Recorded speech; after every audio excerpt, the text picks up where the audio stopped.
Sa Zambales, dumaraing na ang mga mangingisda na hindi makapalaot dahil sa malakas na hangin at along dala ng bagyo. At may ulat on the spot, si Dano Timpungko. Dano?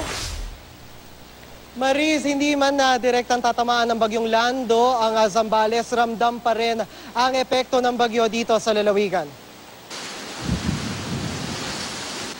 Hindi kalakasan ng ulan pero malakas na hangin noon pang madaling araw ang gumising sa mga taga-Iba Zambales ngayong umaga.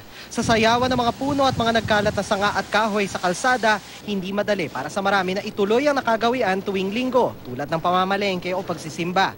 Pero ang tunay na galit ng hangin mararamdaman sa dalampasigan. Malayo man sa laot ang hampas ng alon at banayad kahit papano ang breakwater, hindi biro ang hanging sumasalubong. Linggo ng umaga, ganito na kalakas ang hangin dito sa dalampasigan ng Iba sa Zambales, partikular sa Barangay Santo Rosario. Sa lakas ng hangin, masakit na ang hampas ng ulan sa batok. At yung mga bangka, katulad nito, ay kinailangan ng i-fix sa mga pundasyon ng bahay para hindi matangay. Sabi ng mga mangingisda, bagamat wala pa naman daw silang nakikitang anumang senyales ng daluyong sa puntong ito, dahil may gale warning na nakataas, nakahanda silang lumikas anumang oras. Kailan kayo aalis? Kung makita namin sa naalanganin na, hindi na namin hintayin talaga yung mga pasabi ng mga kon. Kasi sinabi ko, yun halimbawa, makita namin bumubultay na alon. Kasi sinabi ko kanina sa misis ko, ipak na lahat ng mga kailangan ipak. Yung mga importanteng papilis, medisina, saka tubig. Sabi sa amin ng mga mangingisda, mahirap daw silang ilayo sa kanilang ikinabubuhay. Lalo 3 araw na raw silang hindi nakakapalaot at low tide pa ngayong umaga. Pero batid daw nila ang panganib at binabantayan nila ngayon ang dagat kung may senyales ng pagtaas ng alon. Babasag muna sa corals. Pagkabasag niya, yun abante niya po. Nasaan ang corals? Yan po sir, binabasagan ng mga alon sir.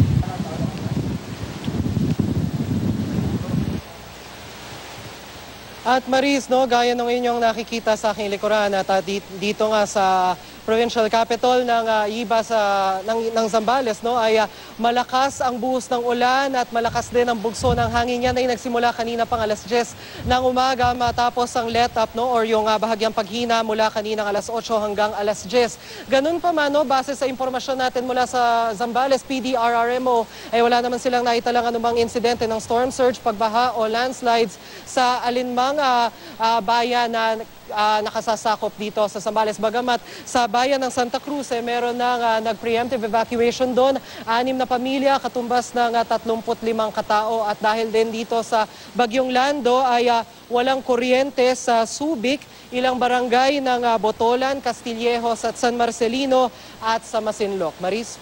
Maraming salamat. Ingat kayo, Dano Timpungko.